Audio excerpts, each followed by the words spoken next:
Edi Komarudin MAG, dan Dr. Wildan Taufik yang pada kesempatan ini belum hadir. Semoga mungkin sedang baik. Teman-teman yang saya kasih, pada kesempatan saya diberikan untuk belajar Khuruj al-Kalam an Muqtadal Zahir.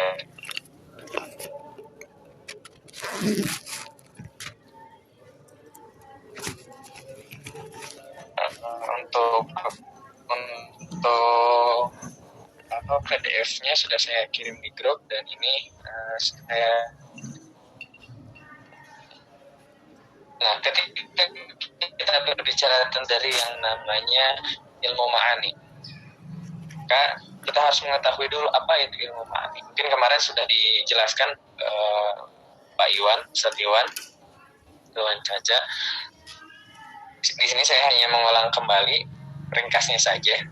Ilmu ma'ani adalah mengetahui kekhususan susunan kalam dalam mengambil faidah dari kalam tersebut, ihsan dan lainnya, agar dapat mengantisipasi kesalahan dan yang perkataan diungkap ketika diungkapkannya. Ada dua unsur ma'ani. Yang pertama tarkib al-kalam, yaitu susunan kalimat yang terdiri dari kata-kata yang saling berhubungan sehingga membentuk suatu makna. Yang kedua adalah muqtadal hal.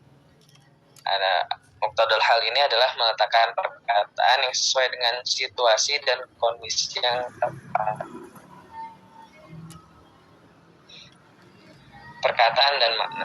Hal yang harus diperhatikan ketika bertemu dengan perkataan adalah yang pertama, makna atau inti dari apa yang ingin disampaikan kepada orang lain.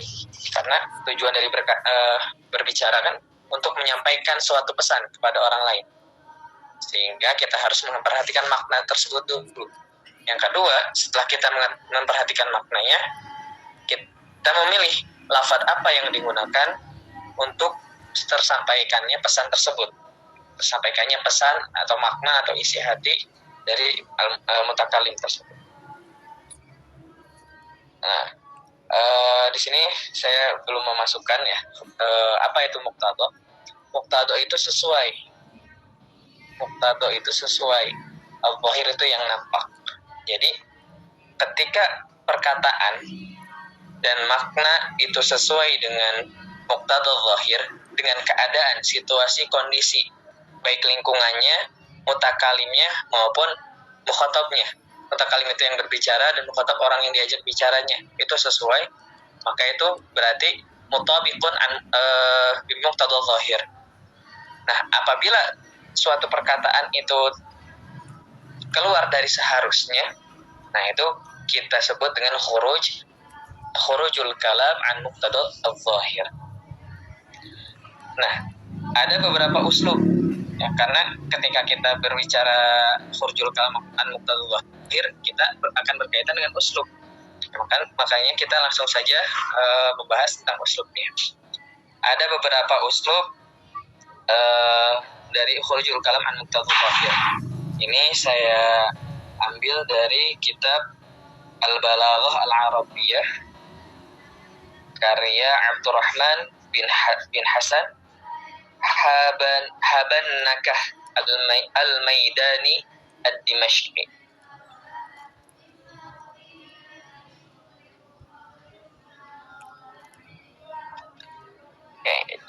Yang pertama adalah uslub istifad. Kedua, uslubul tahkim.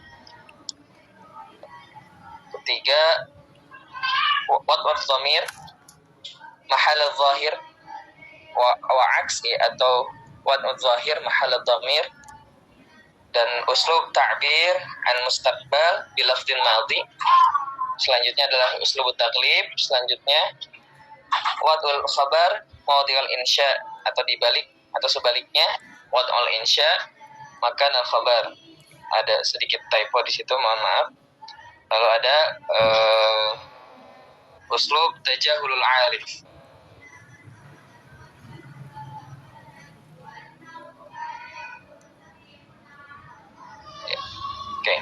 Contoh yang pertama adalah contoh dari uslub iltifat. Pada surah Al-Baqarah ayat 30.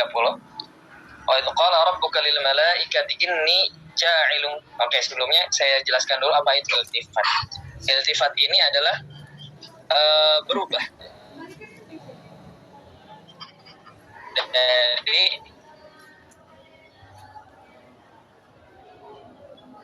Jadi ketika kita berbicara bahasa Arab itu ada mukhatab, ada mutakalim. Cek, masih ada suara saya? Ada Ustaz, dilanjut. Ya, HP-nya turun seketika langsung internetnya. Oke, tadi ada 3 ya, ada mukhatab, ada mutakalim, mukhatab dan ghaib. Nah, iltifat ini perubahan yang tadi yang seharusnya misalnya itu mutakalim, tapi Allah hadirkan atau orang Arab atau kita berbicara dengan menggunakan bentuknya itu ghaib atau mutakalim. Seperti pada surah Al-Baqarah ayat 30. A'udzubillahi minasyaitonir rajim. Bismillahirrahmanirrahim. Wa idz qala rabbuka lil malaikati inni ja'ilun fil ardi khalifah. Qalu ataj'alu fiha man yufsidu fiha wa yasfiku ad-dima' wa nahnu nusabbihu bihamdika wa nuqaddisu lak qala inni a'lamu ma la ta'lam. Ketika itu Allah sedang bercakap-cakap dengan malaikat. Wa idz qala rabbuka. Nah, tapi pada ayat ini digambarkannya dengan kata apa? Wa idz qala rabbuka, dengan bentuk ghaib. Seakan-akan Allah itu sedang menceritakan orang lain, padahal Allah itu sedang menceritakan dirinya sendiri. Harusnya ya, itu ditunjukkan dengan apa? Karena di depannya ada inni. Nah, di sini ada inni. Maka diketahui bahwa di sini terjadi iltifat. Seharusnya wa idz qultu lil malaikati inni ja'ilun fil ardi khalifah. Ini adalah bentuk iltifat. Maksud dari kegunaan dari iltifat ini adalah untuk pertama tahsinul kalam, yang kedua adalah untuk agar seseorang itu yang membacanya atau mendengarnya terkesan terhadap perkataan ini, dan juga untuk mengambil perhatian orang lain. Mungkin ada orang yang tadinya ketika dia diajak bicara sambil main HP atau bagaimana, tapi ketika menggunakan uslub iltifat ini, wah kaget. Oh, ya dia sedang bicarakan seperti ini. Jadi gunanya iltifat seperti tadi 3 itu. Lalu uslub tahkim. Contohnya pada surat Al-Anfal, in tastaftihu faqad ja'akumul fath. Intinya di sini di pertama ini.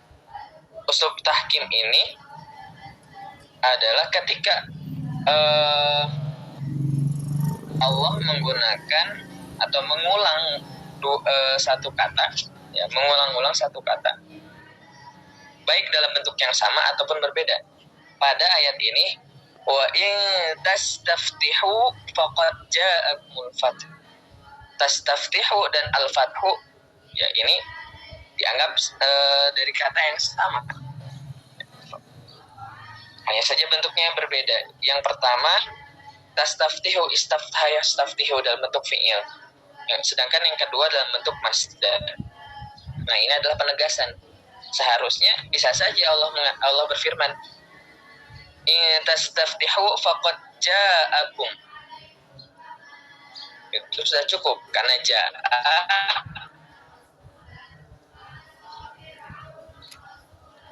itu berarti kan ghaib untuk huwa, dan itu bisa dikira permintaan fathu, istalabul fathi. Maka apabila Allah menggunakan redaksi in tastaftihu faqad ja'akum, itu sebetulnya sudah cukup. Tapi Allah di sini menghadirkan kata al-fathu sebagai penegasan. Jadi kalau muqtada sesuai dengan muqtadal hal, cukup saja in tastaftihu faqad ja'akum. Sedangkan ini keluar dari muqtadal hal, muqtadal zahir. Selanjutnya adalah uslub wad'ul dhamir mahallul zahir au aks. Ya, pada di sini firman Allah masih pada firman yang sama seperti tadi. In tastaftihu faqad ja'akum. Ya, sebentar.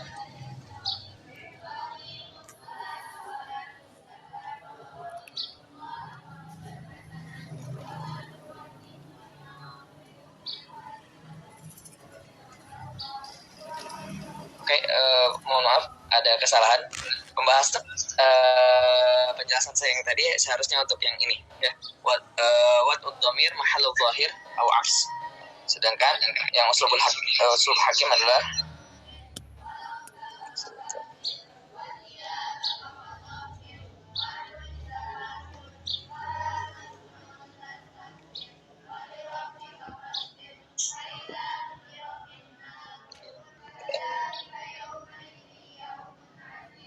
Az-Zamakhsyari berpendapat bahwa intas taftihu faqad ja'akum adalah bentuk sarkasme. Nah, ini. Jadi uslubul hakim ini adalah bentuk sarkasme ya, bentuk sarkasme ketika ketika itu orang-orang Makkah ini berdoa meminta sesuatu hal yang seperti menantang Allah. Contohnya ketika musyrikin Quraisy akan pergi berperang dalam perang Badar, mereka berdoa kepada Allah dan itu diabadikan dalam surat Al-Anfal di ayat 32. Allahumma in kana hadha huwal haqq min 'indik famtir 'alaina hijaratan minas sama'i aw i'tina bi'adzabin alim. Nah, ini ayat 19 ini adalah bentuk jawaban itu adalah yang berbentuk sarkasme terhadap doa orang kafir tadi. Selanjutnya ta'bir an muqtada an ta'birul mustaqbal bilafdil madhi. Nah, ini ada pada surah At-Takwir dari ayat ke-1 sampai ke-13 kecuali ayat 9. Di situ ada idza syamsu kuwirat, apabila matahari digulung. Wa idzan nujumu kadarat, dan apabila najmun bintang-bintang itu dilepaskan dari orbitnya seperti cat yang dilunturkan. Wa idzal jibalu suyirat, dan apabila gunung-gunung itu dijalankan. Dan sampai ayat ke-13 semuanya menggunakan fi'il madhi. Sedangkan konteksnya adalah konteks masa depan, yaitu hari kiamat. Kan sekarang belum pernah matahari itu digulung, bintang-bintang dilepaskan semuanya dari orbit, gunung-gunung diterbangkan lalu dijalankan. Nah, itu belum terjadi sekarang. Makanya ini konteksnya adalah konteks masa depan, tapi Allah menggunakan fi'il madhi dalam mengungkapkannya.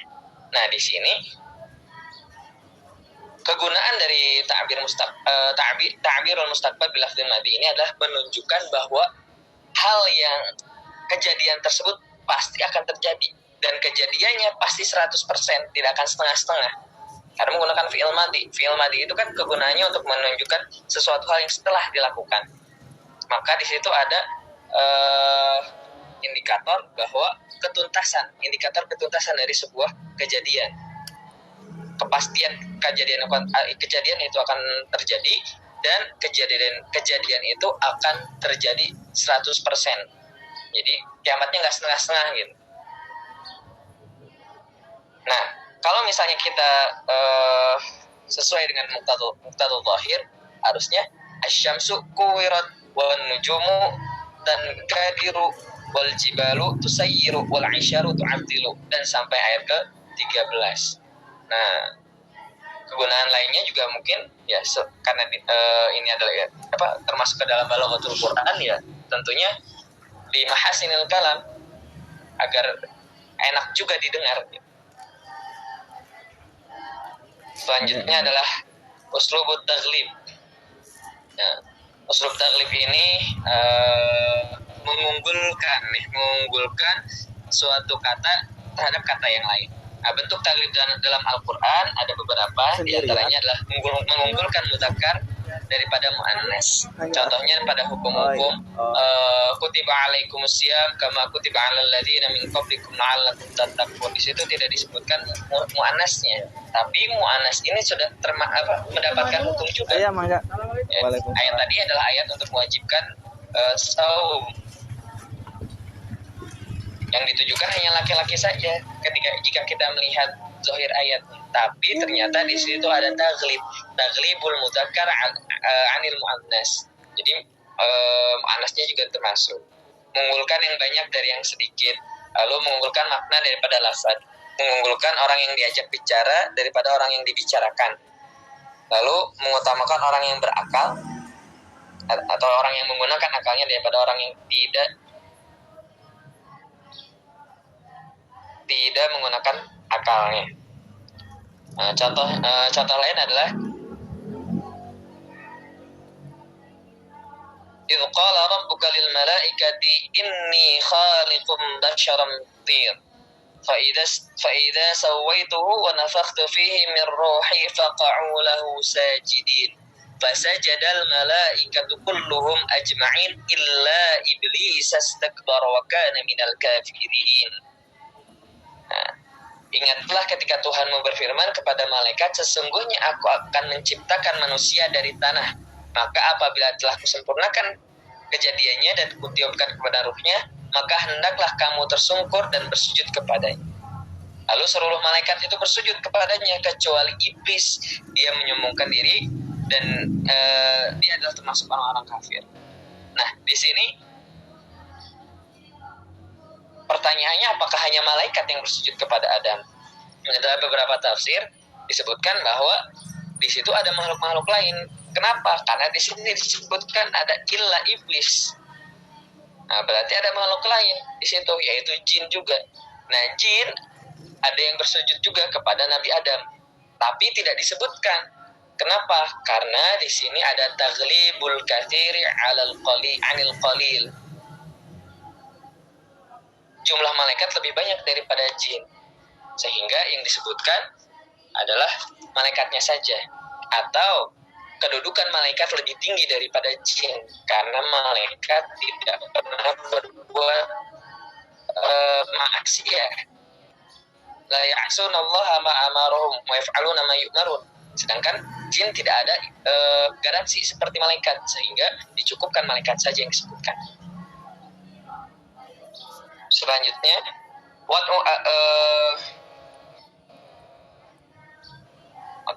wad'ul khabar makan al-insya wa wad'ul insya makan al-khabar.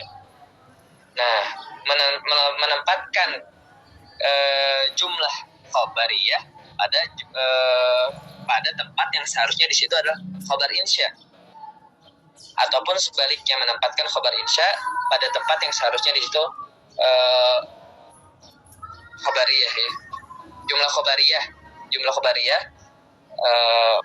ya, menempatkan jumlah insya'iyah kepada jumlah khabariyah. Ada beberapa kegunaan di situ. Yang pertama, menunjukkan optimis bahwa yang diminta akan dikabulkan. Nah, bentuk ini banyak digunakan dalam doa Rasulullah. Contohnya mungkin ini yang familiar dengan kita.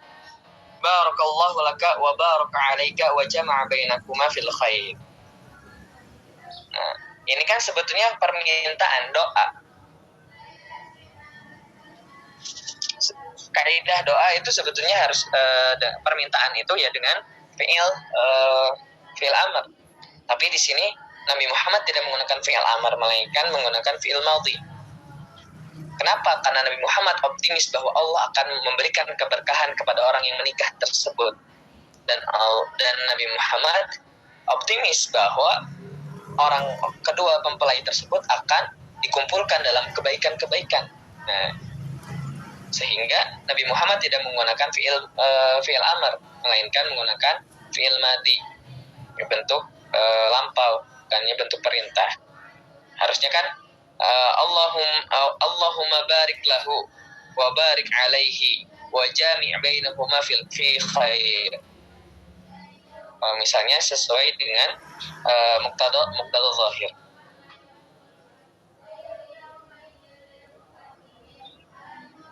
Selanjutnya dari kegunaan wadul khabar makanal insya wabil aks adalah untuk menunjukkan kesopanan sehingga menghindari bentuk perintah.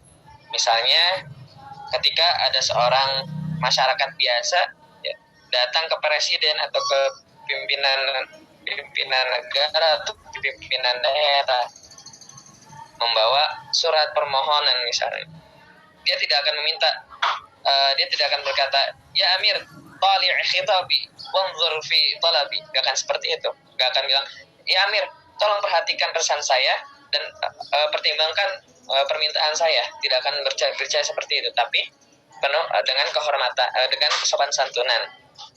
Misalnya perkataan Arab di situ, yatakarramul amir bi ayyutali'a khitabi wa yanzur fi talabi. Seperti itu. Jadi untuk menunjukkan kesopan santunan, padahal di situ ada permohonan, ada permintaan.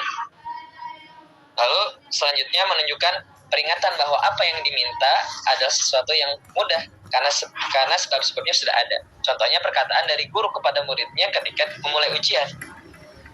Seorang guru ketika ketika mengawas gitu kan, memberikan soal-soal, lembar-lembar soal, guru akan mengatakan tujibuna kullal as'ilah wa tuhilunaha. Kalian silakan jawab atau jawablah pertanyaan berikut. Selesaikanlah permasalahan yang ada pada soal tersebut. Nah, tapi tidak menggunakan fi'il amr, melainkan tujibuna kullal as'ilah wa tuhilunaha. Menggunakan fi'il mudhari. Fi'il mudhari juga bisa menunjukkan kesegeraan di situ.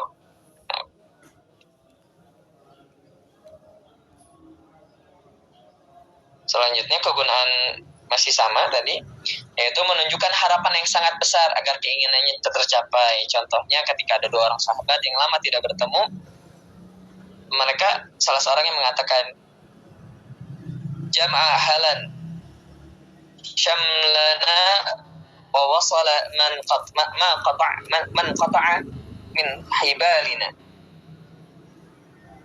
Semoga Allah mengumpulkan kita bersama, menyambungkan tali kita yang telah terputus dan membiarkan kita untuk menikmati hari-hari yang lalu dan ketenangan seperti yang sebelumnya.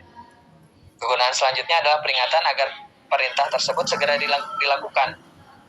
Bentuk ini dapat digunakan untuk menunjukkan bahwa apa yang diperintahkan memiliki urgensi yang besar sehingga harus segera dilakukan.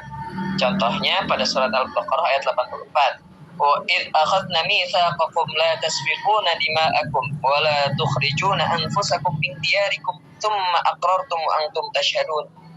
Ketika telah diambil perjanjian dari kalian, maka la tasfikuna dima'akum, sejak diambil perjanjian itu sudah jangan saling bertumpahkan darah. Wala tukhrijuna anfusakum min diyarikum, dan jangan kamu mengeluarkan diri kamu dari tempat tinggal kamu. Aqrartum wa antum tashhadun, kemudian kalian bersaksi, mengikrarkannya dan kalian bersaksi atas hal tersebut. Jadi di situ ada kesegeraan, harus langsung, sehingga menggunakan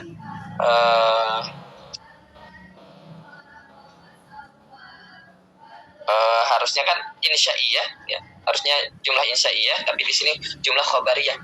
La tasfiquna. Nah, di sini ya, la tasfiquna di sini tidak menggunakan fi'il nahi. Harusnya kan la tasfiqu dima'akum wala tukhrij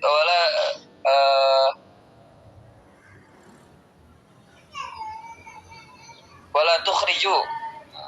Harusnya seperti itu, tapi ini tukhrijuna itu wala tasfiquna, seperti itu, menggunakan fi'il madhi mudhari. Nah, selanjutnya adalah tajahulul arif. Tajahulul arif ini adalah, ya sudah kita ketahui bersama bahwa seseorang itu akan berkata sesuai dengan keilmuan yang dia miliki. Tapi terkadang ada kita menggunakan perkataan atau kita mengucapkan sesuatu seakan-akan kita tidak tahu. Tajahul itu namanya pura-pura bodoh kalau secara letter bahasanya masih seperti itu. Nah, ini contohnya adalah pada surat Al-Mutaffifin ayat keempat. Ala yadhunnu ulaika annahum mab'utsun.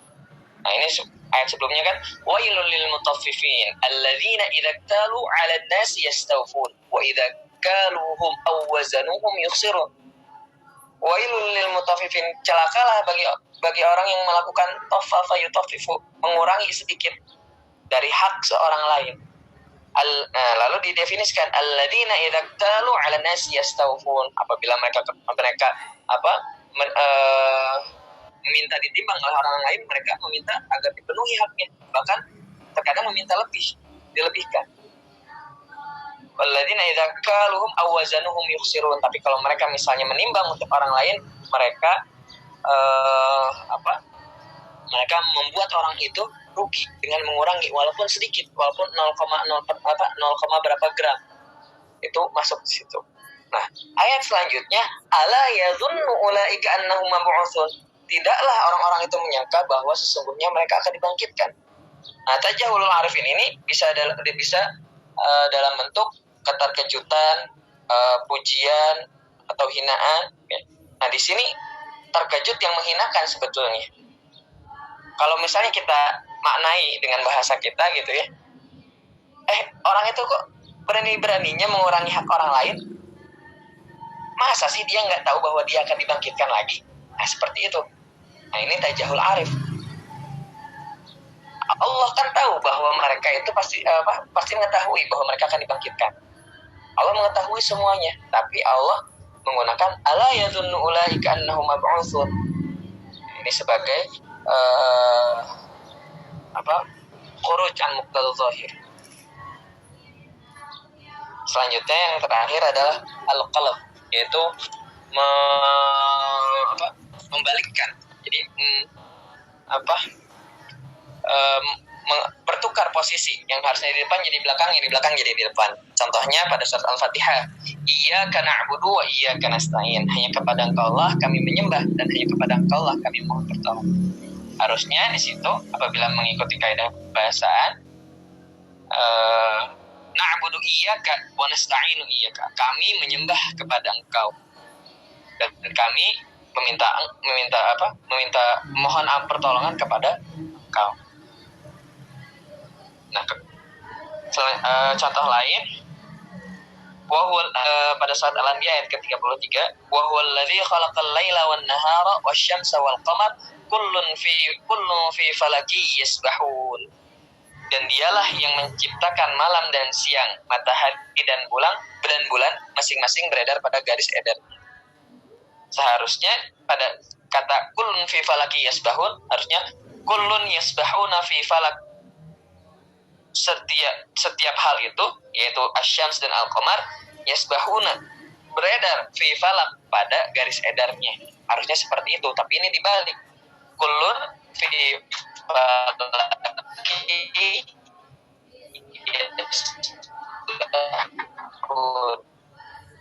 yasbahunnya diakhirkan.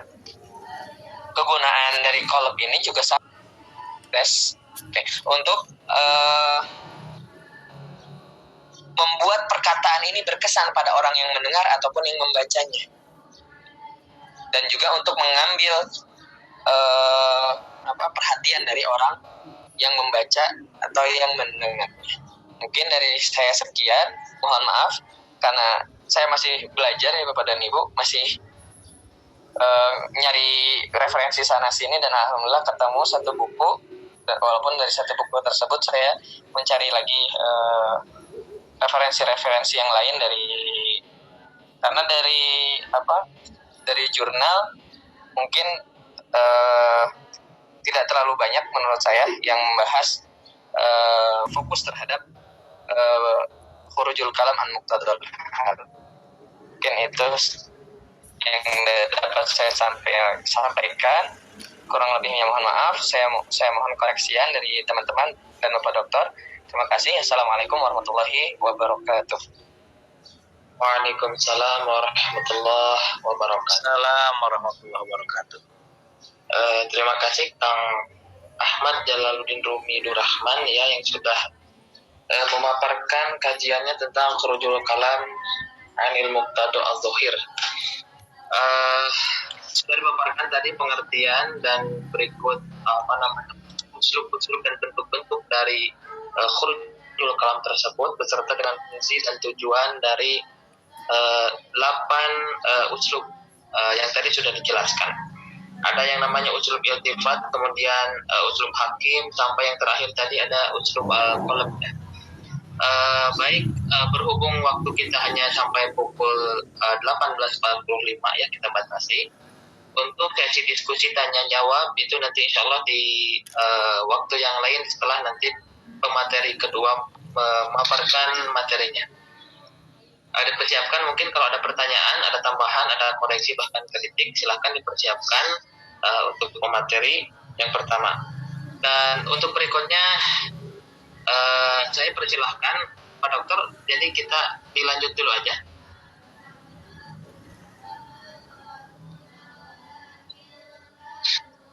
Ya. Pemateri kedua akan disampaikan oleh Kang Asep Mulyadin berkenaan dengan keadaan musnad dan musnad ilaih. Itu berkaitan dengan az-zikru wal hazfu atau al-hazfu wal zikru. Silahkan Kang Asep Mulyadin untuk memaparkan kajiannya. Assalamualaikum warahmatullahi wabarakatuh. Waalaikumsalam warahmatullahi wabarakatuh. Alhamdulillahilladzi abda'a min zulmal wujud واخترع ماهية الأشياء بمقتضى الجود وأنشأ بقدرته أنواع الجواهر العقلية وفاض برحمته محركات الأجرام الفلكية والصلاة والسلام على ذوات الأنفس القدسية خصوصا على سيدنا محمد صاحب الآيات والمعجزات وعلى آله وأصحابه التابعين للحجاج والبينات أما بعد. Yang saya hormati dan saya muliakan dosen kita Bapak Dr. Edi Komarudin MAG serta Bapak Dr. Wildan.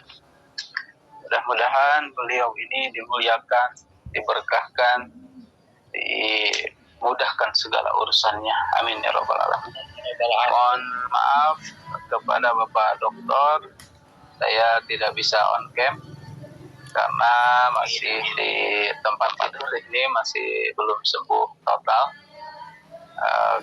Mungkin teman-teman udah tahu ya tadi representasi yang sebelumnya saya juga menjelaskan. Langsung saja ke pokok pembahasan, yaitu tema saya kali ini. Tema kita kali ini adalah terkait dengan musnad dan musnad ilaih, keadaan musnad dan musnad ilaih dalam konteks dibicarakan atau tidak dibicarakan di dalam perkataan atau di dalam teks. Jadi seperti kemarin sudah dibahas definisi musnad dan musnad ilaih. Saya hanya mereview sedikit saja. Musnad itu adalah, kalau istilah ilmu mantiknya adalah mahkum alaih. Kalau bahasa kitanya adalah subjek. Sesuatu yang disandari atau sesuatu yang menerima ketetapan dari sesuatu lain. Dalam bahasa Indonesia adalah subjek. Kalau musnad itu adalah dalam bahasa Indonesianya adalah predikat atau mahkum bih kalau istilah ilmu mantiknya, yang ditetapkan. Ada ketetapannya adalah mahkum.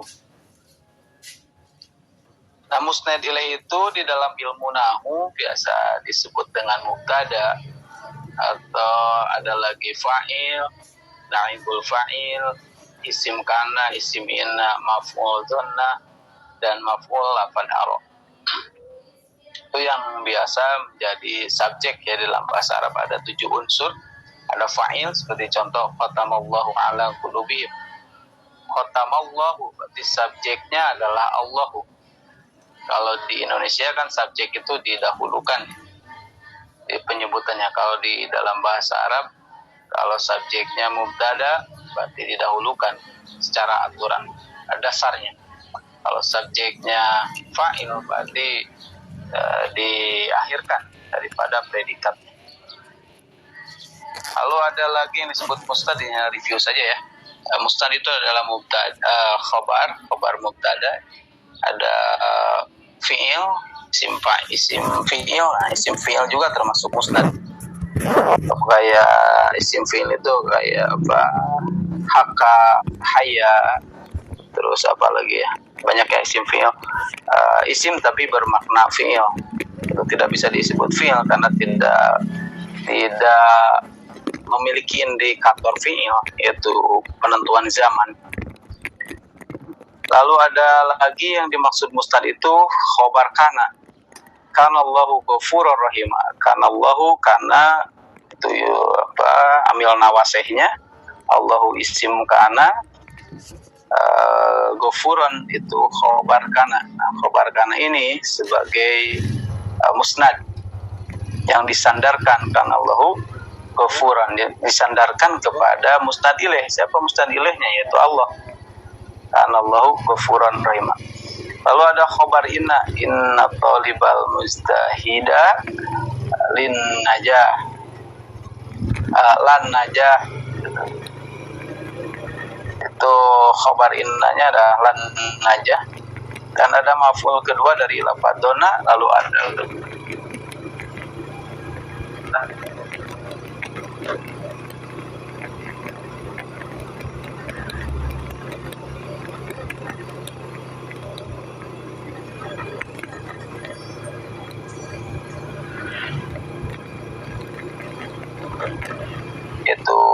Kenapa musnad dan musnad ilaih disebutkan, atau apa alasannya musnad dan musnad ilaih disebutkan di dalam konteks pembicaraan, khususnya di dalam Al-Quran?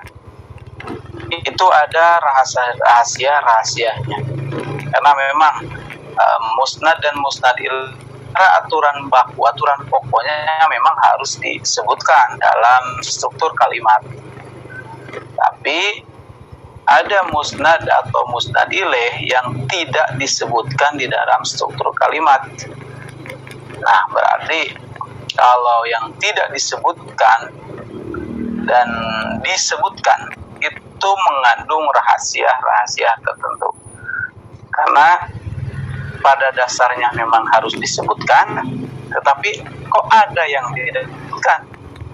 Berarti di situ ada rahasia, atau mendekati yang tadi lah, khuruj an muqtada zahir, itu keluar dari kebiasaannya.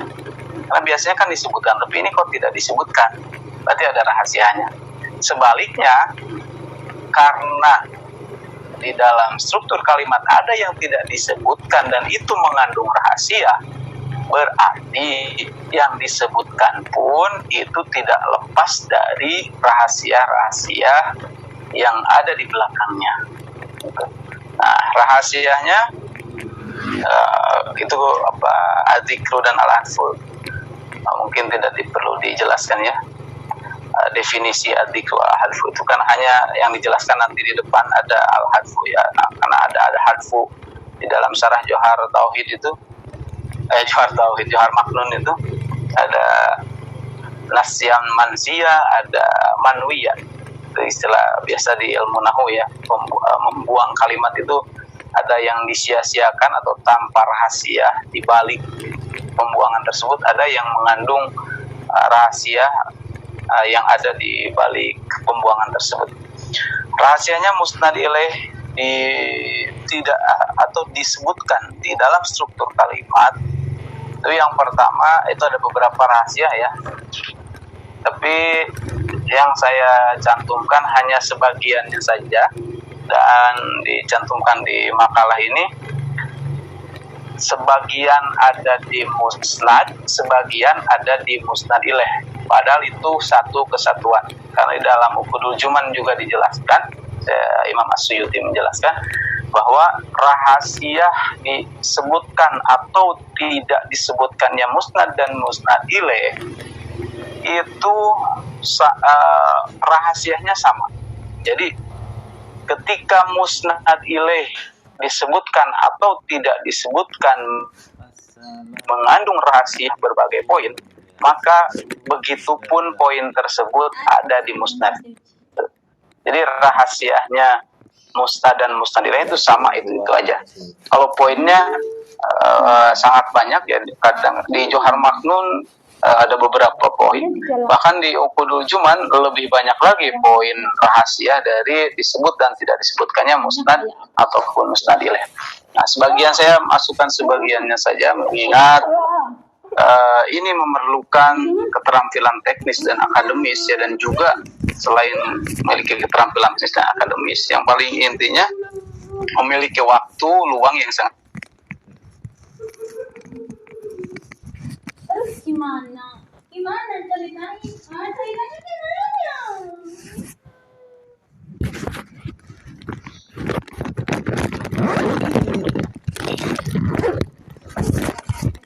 Hari untuk kuliah, sekian hari untuk yang lain, itu sangat sulit untuk membahas secara holistik dan komprehensif.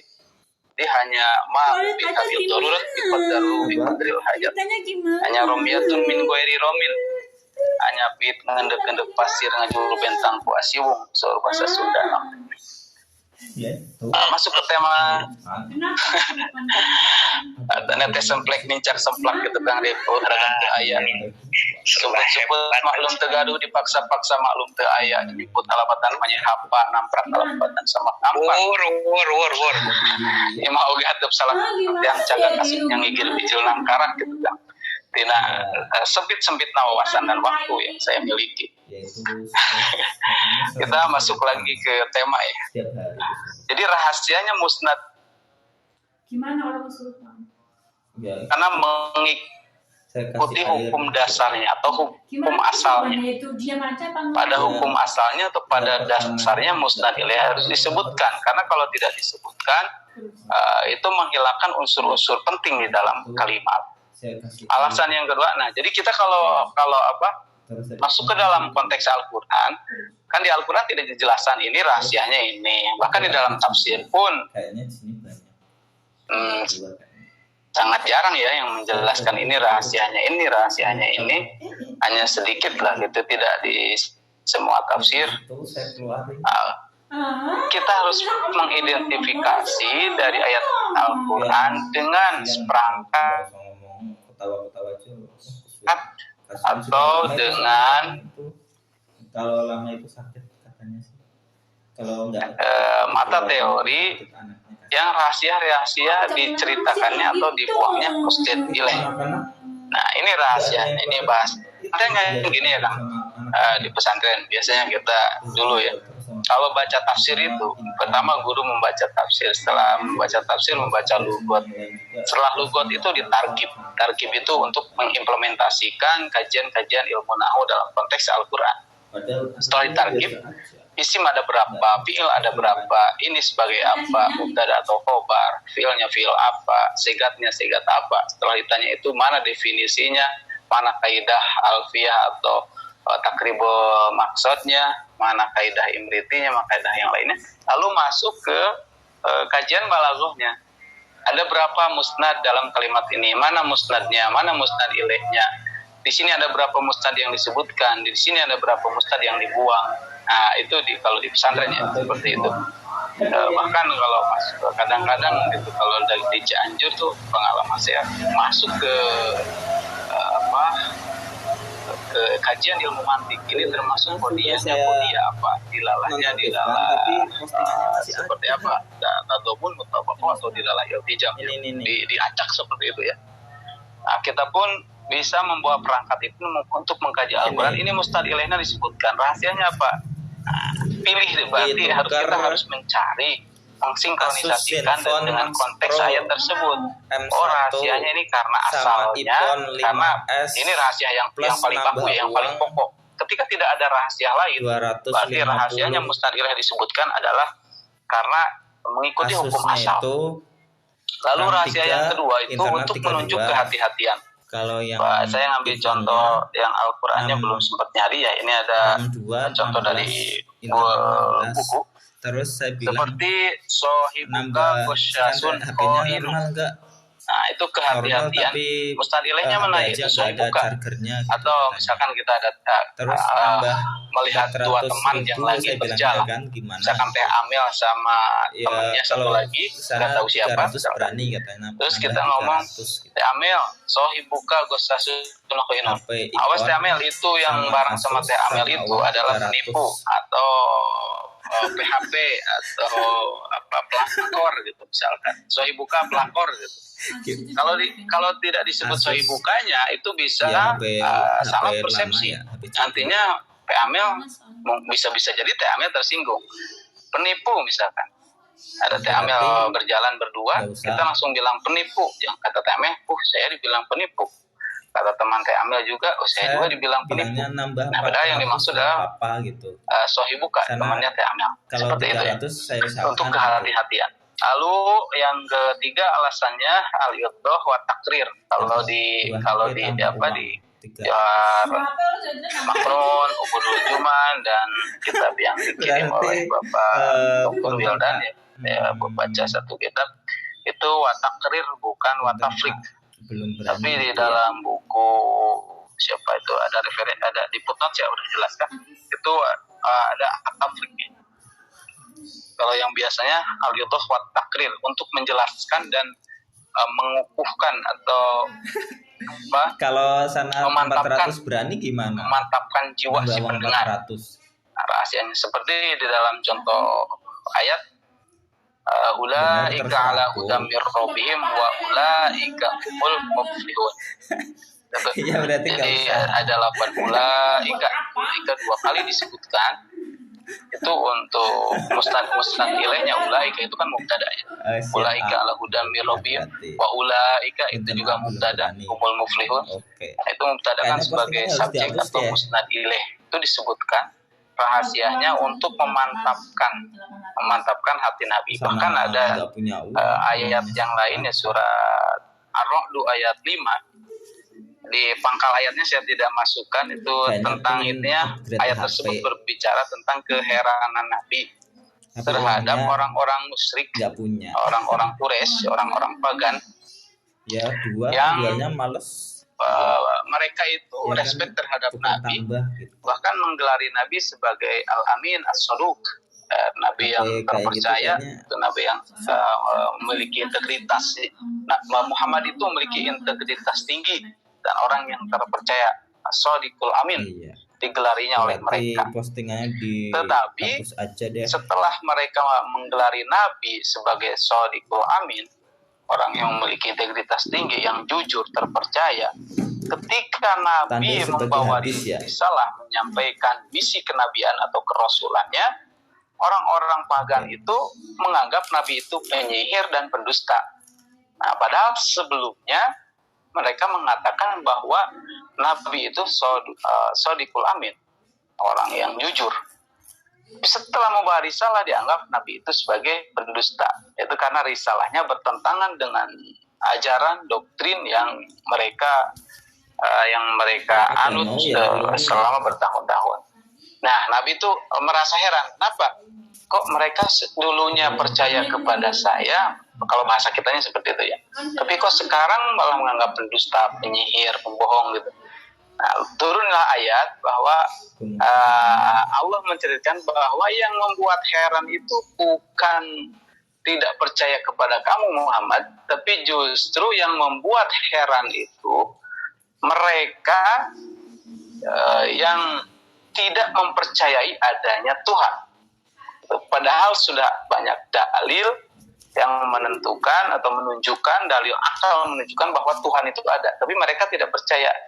Nah, itu yang heran, sehingga di ujungnya untuk Allah untuk memantapkan hati Kanjeng Nabi Muhammad bahwa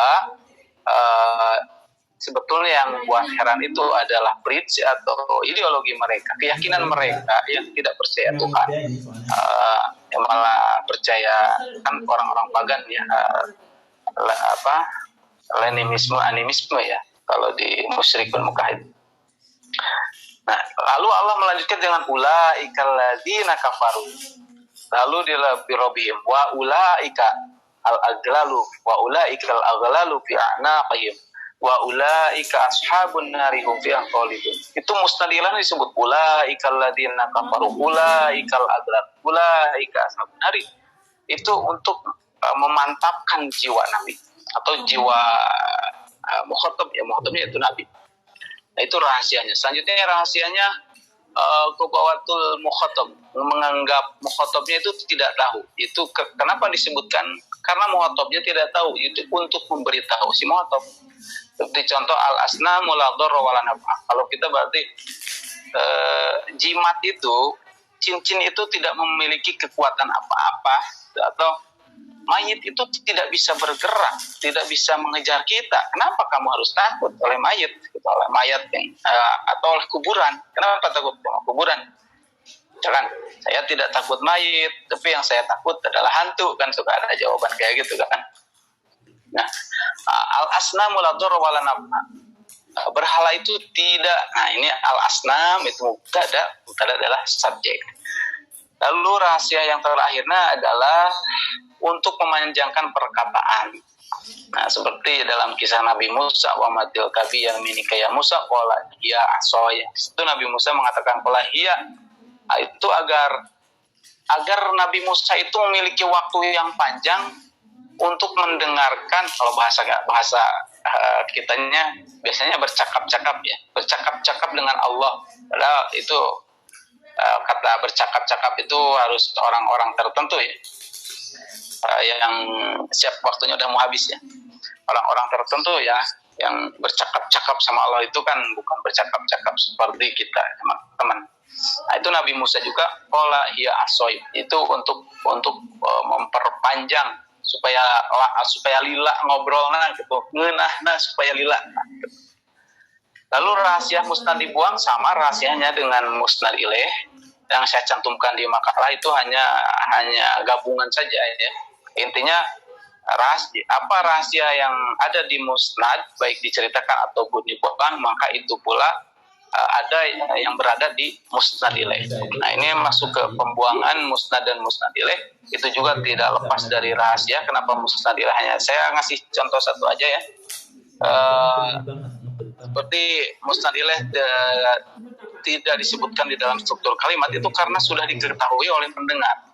Seperti contoh fa'aqalat imra'atuhu fi sarratin fasaqat wajaha waqalat ajujun hakim. Ini siapa ya? Saya belum, ini kisahnya istri Imran atau siapa ya, nanti teman-teman bisa dilihat ya. Harusnya kan ajujun, masa udah nenek-nenek memiliki anak gitu. Tapi anaknya tidak disebut karena sudah diketahui maksudnya. Itu rahasia musnad. Ada lagi rahasia musnad ya. Rahasia musnad tidak disebutkan, menghindarkan sesuatu yang tidak berguna. Seperti innallaha bari'um minal musyrikina wa rasuluhu. Nah, di situ wa rasuluhu juga ada lanjutannya, wa rasuluhu bari'un minhum. Nah, kata bari'un minhumnya tidak disebutkan karena kalau disebutkan itu tidak berguna karena sudah diwakili dengan lafaz yang sebelumnya. Sedangkan wa rasuluhu itu diatapkan kepada sejumlahnya innallaha bari'um minal musyrikin atau fil al-amil kitabe amil fil matbu. Ketika ada amil atau kalimat yang menempel kepada tabe pada yang mengikuti, maka yang amil yang diikuti juga ada di sana.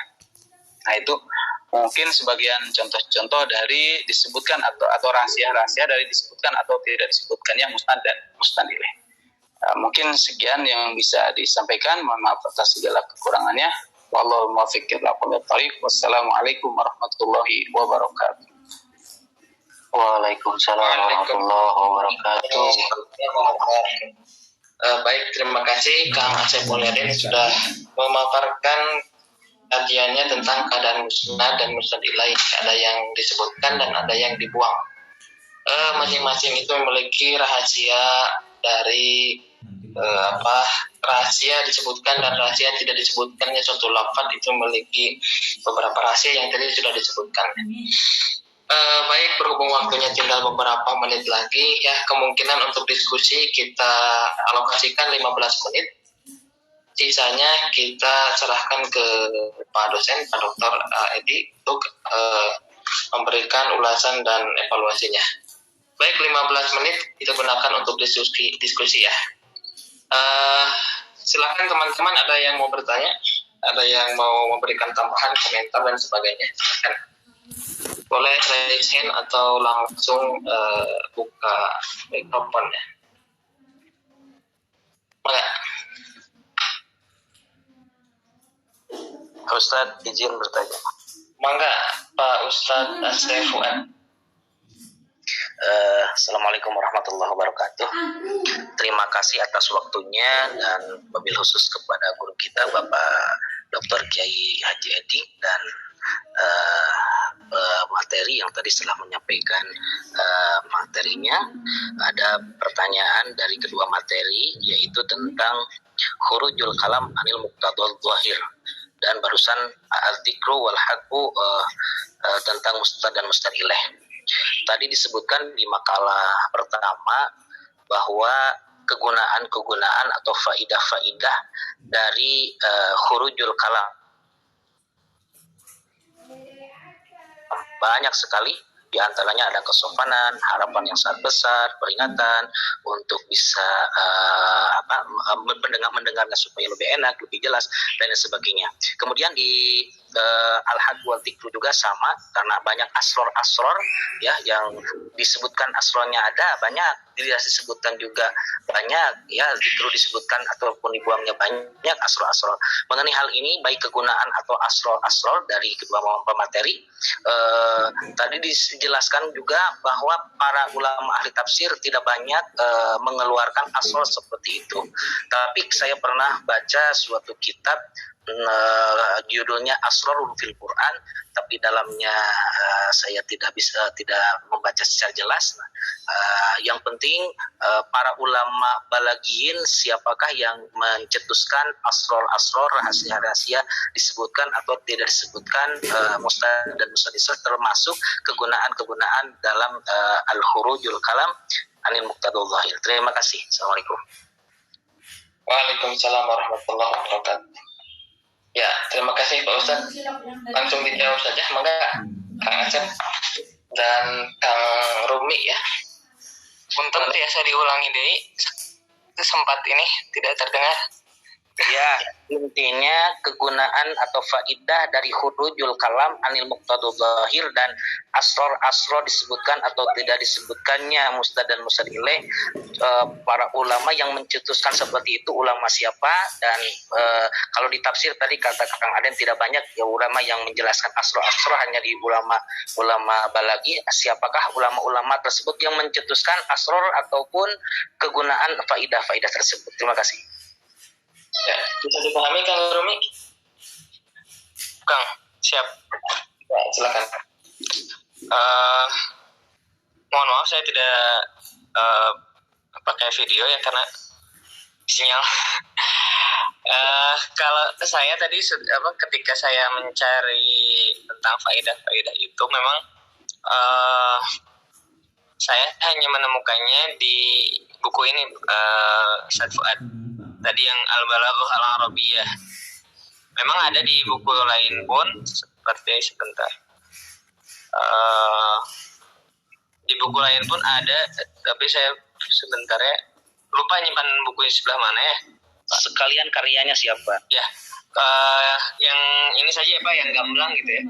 Kalau menurut saya dari beberapa buku yang saya baca yang paling mudah dipahami itu Al-Balaghah Al-Arabiyah karya Abdurrahman bin Hasan Haban Nakah Haba Nun, ada tasdidnya, terus Kafta Al-Maidani Ad-Dimashqi. Ini yang menurut saya paling mudah untuk dipahami. Seperti itu Pak, mungkin kalau dari saya. Kalau kitab yang lainnya itu memang ada yang menjelaskan tapi tidak sampai dipoin-poinkan seperti yang ini, yang Al-Balaghah Al-Arabiyah. Jadi ketika membaca ya harus benar-benar fokus gitu, karena bahasanya kita ketahui sendiri ketika kita membaca buku-buku balaghah, bahasa yang digunakan pun agak sedikit banyak istilah-istilah yang harus kita cari lagi artinya gitu. Nah, kalau menurut saya yang saya rekomendasikan buku ini Al-Balaghah Al-Arabiyyah. Iya, termasuk ulama balaghah ya Ustaz ya. Terima kasih. Iya, termasuk ulama balaghah.